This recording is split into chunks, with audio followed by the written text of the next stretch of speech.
के कहिए, जय भीम, जय भीम।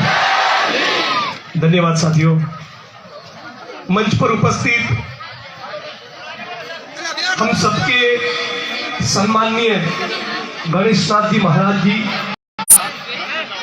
मेरे पहले जिन साथी ने बात रखी, हमारे बाड़मेर के विधायक, जिन्होंने कहा किसी के सामने झुकते नहीं, ऐसे पद्माराम मेघवाल जी, सुनील पवार जी, रामलाल मेघवाल हमारे पूर्व विधायक, नानजीराम गुलसर जी और बहुत से सम्माननीय साथी अफसर मंच पर उपस्थित है। किसी का नाम न ले पाऊं तो थोड़ा क्षमा कीजिएगा, माफ कीजिएगा। आप सभी हमारे लिए सम्माननीय है। इस कार्यक्रम का इतना सुंदर आयोजन करने वाले तमाम भीम सैनिक, मेरी बहनें, माताएं, बुजुर्ग और युवा दोस्तों, आप सभी को मैं क्रांतिकारी जय भीम, तो आप सभी का धन्यवाद कहता हूं। साथियों, मेरी कमजोरी है, मुझे पॉलिटिकल भाषण नहीं आता है और आज मुझे सूचना भी है और मैं खुद समझता हूं कि ये राजनीतिक बात करने का मंच नहीं है, लेकिन फिर भी कुछ बात आपके बीच में कहना चाहूंगा। डॉक्टर भीमराव बाबा साहब अंबेडकर ने, जो हम सभी के मार्गदर्शक हैं, ऐसे ही नहीं कहा था कि शिक्षित बनो, संगठित बनो और संघर्ष करो। तो आज जिन बच्चों को यहां मंच पर बुलाकर हमने स्वागत किया, जिन बेटों बेटियों को सम्मानित किया, वो तमाम बच्चे आने वाले दिनों में मेघवाल समाज का नहीं, पूरे राजस्थान का नाम रोशन करेगी, इस बात की मुझे पूरी उम्मीद है। लेकिन जो बच्चे 90% लाए, कोई 94% लाया, कोई 98% लाया, उनके साथ साथ वो बच्चे जो फेल हुए या केवल 50-60% ही लाए, उनको और उनके माँ बाप को कहना चाहता हूं, मैं 12वीं में खुद 2 बार फेल हुआ हूं। तो पढ़ाई का केवल डिग्री हासिल करने का मकसद कभी नहीं हो सकता। बहुत से लोग इस मुल्क में साइंटिस्ट बन जाते हैं, लेकिन फिर भी अंधश्रद्धा में उनको यकीन रहता है। बहुत से लोग डॉक्टर और इंजीनियर बन जाते हैं और फिर भी वो भूत भुआ मानने वाले लोगों के पैरों में गिर पड़ते हैं। उसका तात्पर्य, उसका मतलब ये हुआ, वो एमबीए तो कर लिया, वो इंजीनियर बन गया, राजस्थान पब्लिक सर्विस कमीशन की कोई एग्जाम पास कर दिया, लेकिन वो सही मायनों में शिक्षित नहीं हुआ है। और इसीलिए जो बच्चे मेरी तरह फेल हुए या उनके कम मार्क्स आए, वो भी आने वाले दिनों में जो 90% लाने वाले बच्चे कल को IAS IPS बनने वाले हैं, उनके भी साहब बनेंगे, उनके मंत्री बनेंगे। उनमें से कल को कोई बहुत बड़ा आर्किटेक्ट बन सकता है, कोई महान लेखक, कवि या पत्रकार बन सकता है, उनमें से कोई रवीश कुमार भी बन सकता है, इनमें से कोई विज्ञान के क्षेत्र में बहुत बड़ी तरक्की कर सकता है, उसमें से कल को कोई सोशल साइंटिस्ट बन सकता है। बहुत सी चीजें आप शिक्षा के क्षेत्र में कर सकते हैं। तो केवल 90% लाना ही जीवन का मकसद नहीं होना चाहिए। आप 90% लाओ, आप 95% लाओ, आप 98% लाओ, आप MP MLA बनो, आप IAS IPS बनो, लेकिन जीवन और शिक्षा उससे भी बहुत बड़ी चीज है। उसके सारे आयामों को आप समझो। सावित्रीबाई फुले, उनके पास तो कोई बहुत बड़ी डिग्रियां नहीं थी, लेकिन आज हम तमाम लोग उनके चरणों में अपने सर को रखते हैं। आप और हम सावित्रीबाई फुले को इसलिए याद करते हैं कि उनके पास बहुत सी डिग्रियां थी, नहीं, लेकिन इसलिए कि उन्होंने बहनों की, बेटियों की शिक्षा की नींव रखी। सावित्रीबाई फुले जब घर से निकलती थी तो उस दौर के रूढ़िवादी लोग उनके ऊपर कूड़ा डालते थे, कचरा डालते थे और ये कहते थे इसने नाक कटवा दी हमारी, क्योंकि वो उस दौर था जब बच्चियों की, बहनों की पढ़ाई के ऊपर प्रतिबंध था। लेकिन आज उस सावित्रीबाई फुले को इस मंच पर से मैं सैल्यूट करता हूं, हम तमाम लोग उनको सलाम करते हैं। तो आप में से कोई 95% मार्क लाकर महिला IPS भी बने, लेकिन कोई अपने दौर की, अपने वक्त की सावित्रीबाई फुले भी बने, इस बात की भी मैं उम्मीद करता हूं। और आज मेघवाल समुदाय के इस कार्यक्रम के मंच से पूरे गुजरात के दलित, पूरे राजस्थान के दलित और पूरे भारत के दलित गरीब वंचितों की ओर से मैं अपनी बहन साथी प्रिया सिंह को भी सैल्यूट करता हूं, जिसने पूरे देश और दुनिया में न केवल दलित समाज का लेकिन पूरे भारत का नाम रोशन किया है। आज मेरे पहले सभी, शायद सुनील जी ने जमीन के आवंटन की बात की। डॉक्टर बाबा साहब अम्बेडकर अपने आखिरी के दिनों में रो पड़ते थे, नींद में से उठ जाते थे और ये कहते थे कि गांव में बसने वाले जो भूमिहीन गरीब दलित है उनके लिए ज्यादा मैं कुछ कर नहीं पाया। इस बात का मुझे बड़ा अफसोस है। ये बाबा साहब अम्बेडकर, दादा साहब गायकवाड़ और दूसरे उनके जो करीबी साथी थे महाराष्ट्र के, उनको बुलाकर ये कहते थे। और तभी जब गुजरात में ऊना की घटना हुई और ऊना के आंदोलन का हमने नेतृत्व किया, तब हम लोगों ने एक नारा दिया था कि गाय की पूंछ तुम रखो, हमें हमारी जमीन दो। और उसके बाद गुजरात में मेरे और मेरे संगठन के लोगों को मिलकर आपके साथ इस बात को मैं शेयर कर रहा हूं कि करीब करीब 300 करोड़ की दलितों को, आदिवासियों को, ओबीसी को हम लोगों ने जमीन दिलवाई। और इसीलिए यहाँ के सारे अम्बेडकरवादी संगठन, सारे दलित संगठन के साथियों से आपसे भी मेरा एक गुजारिश है कि भारत में जो 21 करोड़ दलित है उसमें से कम 65-70% दलित आज भी गांव में बसते हैं।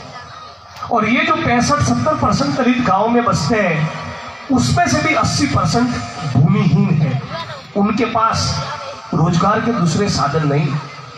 तो जमीनों का आवंटन गुजरात में भी होना चाहिए और राजस्थान में भी होना चाहिए, पूरे मुल्क में होना चाहिए। और ये भी हमारे दलित आंदोलन का एक अहम मुद्दा बनना चाहिए। दूसरी बात मैं कहना चाहूंगा कि किस प्रकार की हमको शिक्षा चाहिए, बहुत बड़ा गहरा सब्जेक्ट है। लेकिन किसी भी पॉलिटिकल पार्टी की सरकार हो, जिस पार्टी का मैं सदस्य हूं, चाहे उसकी सरकार क्यों न हो, लेकिन उस प्रकार की शिक्षा की पद्धति होनी चाहिए, उस प्रकार की समाज की व्यवस्था होनी चाहिए कि चाहे गुजरात हो या राजस्थान, किसी भी इंद्रनील मेघवाल की हत्या न हो। उस प्रकार के समाज की व्यवस्था का निर्माण हो, उस प्रकार के समाज का निर्माण करना है जिसमें, जिसे सुनील भाई ने कहा, ये बहनें नीचे नहीं कुर्सियों में पर बैठे और पहली लाइन में आकर हमारे बीच में बैठे, तो तभी तो और प्रिया सिंह निकल कर आएगी।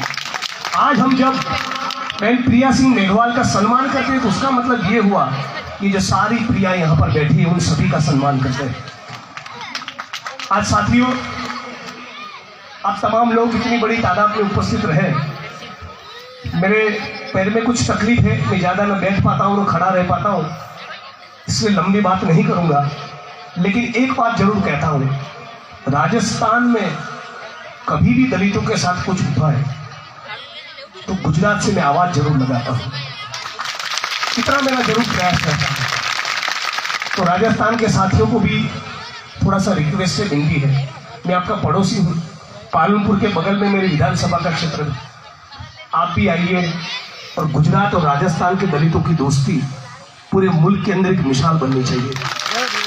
इसी राजस्थान में मैंने कम से कम 50-60 लाख दलितों से ये शपथ दिलवाए और मुझे इस बात का बड़ा आनंद और गौरव है कि 50-60 लाख दलितों ने मेरे साथ राजस्थान के अलग अलग जगहों पर डॉक्टर भीमराव बाबा साहब अम्बेडकर के नाम से प्रतिज्ञा ली है। सरकार चाहे कोई भी पॉलिटिकल पार्टी की बने, आरएसएस के साथ कभी नहीं जुड़ेंगे। इस बात की प्रतिज्ञा मेरे साथ 50 लाख करनी पड़े केवल राजस्थान में। तो साथियों, मैं आप तमाम साथियों का मंच पर उपस्थित सभी सम्माननीय राजकीय नेता, सामाजिक नेता, अफसर, कार्यक्रम के आयोजक सभी साथियों को दोबारा क्रांतिकारी जय भीम कहता हूँ, उनका इस्तेमाल करता हूँ। और जब भी राजस्थान मुझे याद करेगा, राजस्थान का पीड़ित, शोषित, गरीब, वंचित याद करेगा, ये गुजरात है, ये राजस्थान, उसे याद किए बिना आपका भाई, आपका ये बेटा हमेशा आपके बीच आकर खड़ा रहेगा।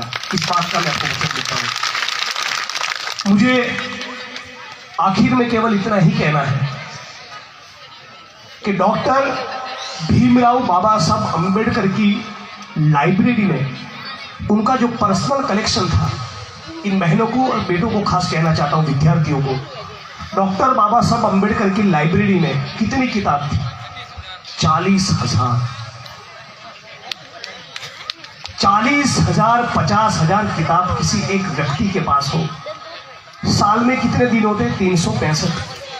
आप रोज की 2 किताब खरीदेंगे तो एक साल की 730 होगी। 10 साल तक आप किताब खरीदोगे रोज की 2 तो 7,300 होगी। 20 साल तक बिना एक भी दिन का ब्रेक लिए रोज की 2 किताब खरीदोगे तब भी 14-15 हजार होगी। डॉक्टर बाबा साहब अम्बेडकर के पास 40,000, 50,000 किताबें थी। इसीलिए ये भीम, डॉक्टर भीमराव बाबा साहब अम्बेडकर बन पाया। शहीद आजम भगत सिंह जो क्रांतिकारी जीवन में निकल चुके थे, उनके जो साथी जिनको फांसी नहीं हुई, जिनको लंबी लंबी जेल हुई, किसी को 12 साल, 15 साल, 20 साल, ऐसे जो साथी स्वतंत्रता के बाद जेलों में से छूट कर आए, उनमें से कुछ साथियों ने किताब लिखी। उसमें से एक साथी लिखते हैं कि भगत सिंह का पायजामा घुटनों से नीचे जब घिस जाता था तो उसे काटकर वो हाथ में लगाते थे, लेकिन उस अवस्था में भी भगत सिंह की जेब में किताब अवश्य रहती थी। ये 2 बात भगत सिंह की और बाबा साहब अम्बेडकर की आप तमाम स्टूडेंट्स, तमाम विद्यार्थी याद रखेंगे। और तभी मैं ये नारा आपके बीच में रखना चाहूँगा, नए समाज के वास्ते चलो भगत सिंह और अम्बेडकर के रास्ते। तो आप एग्जाम पास कर IAS IPS बनने के लिए 90% भी लाओ, लेकिन साथ साथ ज्योतिबा फुले का पुस्तक गुलामगिरी भी पढ़ो। मैंने गुजरात में कुछ अफसर देखे हैं, गुजरात के बाहर भी देखे हैं, तगड़े मार्क्स लेकर आए 12th में, कॉलेज में, यूनिवर्सिटी में टॉप किए, IAS बने और IPS बने, और फिर समाज को पूर्ण रूप से भूल गए। उसका कारण यह है कि फुले का गुलामगिरी नहीं पढ़ा था। राजस्थान पब्लिक सर्विस कमीशन की एग्जाम में यह तो आएगा कि जयपुर की आबादी कितनी है, वो तो आप शायद लिख लोगे, लेकिन फुले का गुलामगिरी पढ़ा है, स्वतंत्रता के आंदोलन के बारे में पढ़ा है, शहीद आजम भगत सिंह, सुखदेव और राजगुरु के बारे में पढ़ा है, रामास्वामी, पेरियार, अय्यारकरी, सावित्रीबाई फुले और बाबा साहब अम्बेडकर के बारे में पढ़ा है। तो आप ऐसे अफसर बनोगे जो विचारधारा से लेस, और तब जाकर आपको मन करेगा समाज में सामाजिक न्याय को सुनिश्चित करने का। तो आप तमाम लोग बढ़िया तैयारी करिए, 90% लाइए, एग्जाम पास करिए, बड़े बड़े साहब, बड़े बड़े अफसर बनिए। और समाज में जो आखिरी इंसान है, दलितों में भी दलित, ऐसा हमारा जो वाल्मीकि समाज है, जो आज भी सर पे मैला ढोने के लिए मजबूर है, जो आज भी 200, 300, 350, 400 रुपए के लिए गटर में उतरकर मरने के लिए मजबूर है। आज भी दलित और आदिवासी समुदाय के वो लोग जो ईंटों के भट्ठों में, केमिकल की फैक्ट्रियों में 12, 14, 16 घंटा काम करते हैं, उसके जीवन के बारे में यदि आप सोच पा रहे हो, उसके जीवन में बदलाव के लिए आपको करने की कुछ तमन्ना आपके दिल में पैदा हो रही है, तब आपकी डिग्री का कुछ मतलब है। इन्हीं शब्दों के साथ अपनी वाणी को विराम दूंगा। जय भीम, जय भारत और इंकलाब जिंदाबाद। मेरे साथ एक नारा लगाएंगे दोबारा? मैं कहूँगा लड़ेंगे, आपको कहना है जीतेंगे। लड़ेंगे तभी जीतेंगे ना।